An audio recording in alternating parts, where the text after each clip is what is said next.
بسم اللہ الرحمن الرحیم۔ بیٹوں کی شادی کے لیے وظیفہ حاضر ہے۔ بسم اللہ الرحمن الرحیم۔ سورہ احزاب۔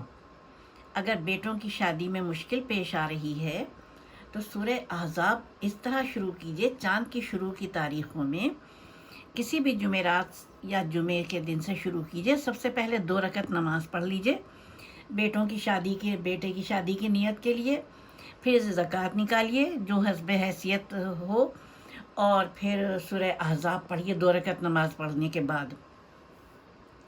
یہ بعد نماز عشاء یا بعد نماز فجر۔ اس کے بعد روزانہ کا یہی معمول ہوگا، لیکن نماز نہیں پڑھی جائے گی، صرف معمول کی نمازیں پڑھ کے بس سورہ احزاب پڑھ لیجئے۔ 90 دن پڑھا جائے گا، ناغے کے دن بعد میں شمار ہو جائیں گے، اور زکوٰۃ دیجئے اور بچے کا صدقہ شادی کا دیجئے، جان و مال کا۔